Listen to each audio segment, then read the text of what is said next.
Добро, ќе бидам краток на оваа тема. Во текот на вчерашниот ден добивме предлог закон од страна на владините коалициони партнери СДСМ и ДУИ за јавното обвинителство.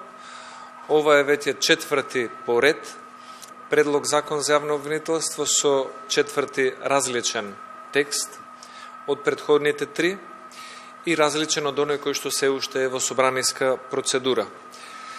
Би било коректно од собраниското мнозинство, доколку оној предлог закон кој што веќе е во собраниска процедура го повлечат, за да можеме да разговараме за ново предложениот. Инаку ние како правен тим од нашата политичка партија, во текот на следниве денови ќе го анализираме предлог законот и очекуваме во текот на следната недела после Водици да договориме формат, термин за средба со владиниот преговарачки тим, каде што би размениле аргументи околу нивниот последен предлог закон. Тоа би било се што имам да кажам, но повелете доколку има прашања.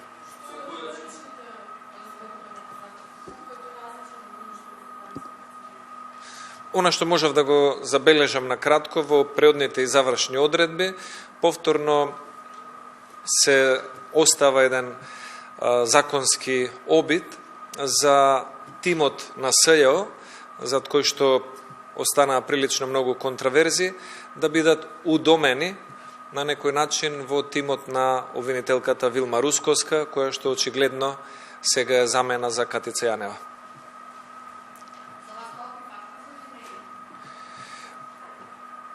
Според мене, законот за јавна обвинителска служба и законот за плати на јавните обвинители е прилично јасен.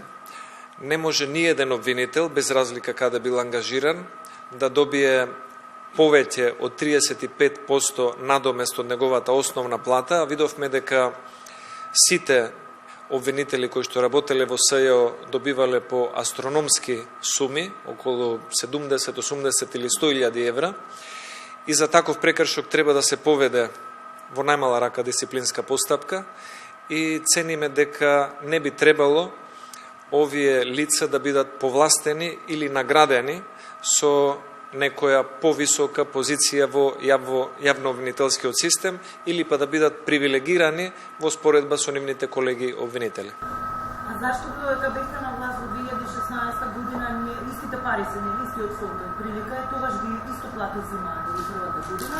Тогашната власт на ВМРО не поведе никаква дисциплинска постапка и тогаш не пречеа тие висини на плати. Нели 2016 година, кога се формираше СЈО претходно, Ставревски им ги даде тие пари кои што и до згаснувањето беа истиот фонд, мислам истата сума. И зашто вие во таа година истите плати беа, истите примања, додека бевте на власт не им поднесовте дисциплинска. А настрана што после пак поминаја тие извештаи финансови. За жал, од самото основање, ова институција работеше на прилично, барем по однос на финансиите, на прилично нетранспарентен начин и најголем дел од овие надоместоци, кои што се многу високи и се спротивни на законот, се врз основа на договори кои што тие ги склучиле и ги држале како тајни договори, без било која друга институција, собрание или ревизија да имаат увид во овие средства и се обзнани се откако изби аферата Рекет. Можеше обвинителство да влезе, можеше УЈП да влезе. Еве сега има како им влезе, можеше тогаш обвинителство да влезе, можеше управа за јавни приходи. Можеа да направат Државен завод за ревизија. Тоа што Државниот завод за ревизија долго години се држеше без прв човек на чело на таа институција, очигледно е дека имало одредена намена. А на самиот Тогаш прашувам, Антонио, за 2016-2017. Моето мислење е дека таинственоста на СЈО во тој период, исклучувањето на вакви тајни договори, била наменска и времето, па мислам дека после Рекет работите станаа појасни. Може ли да има позитивен исход на овој закон, имајќи предвид дека сепак ВМРО ДПМН не прифати да разговара за закон за СЈО, еве да иземеме предвид тука и посетата да Хејно изјавата на турскиот амбасадор Тимонје.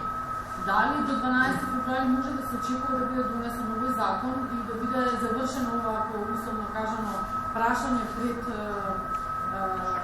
самитот во Загреб, иако не верувам дека за нас имало не знам како позитивно. Треба да бидеме реални и да кажеме дека времето не е премногу долго, до 12 февруари, но исто така треба да се каже дека ако се постави тоа како приоритет, одредени шанси постојат. Изјавата на еврокомесарот за проширување ја толкуваме како изјава која ја демантира позицијата на министерката Десковска дадена во септември минатата година дека носењето на овој закон не е неопходно. Се гледа дека погрешила во незината проценка и ние стоиме на располагање врз основа на аргументи да создадеме услови за поширок консензус.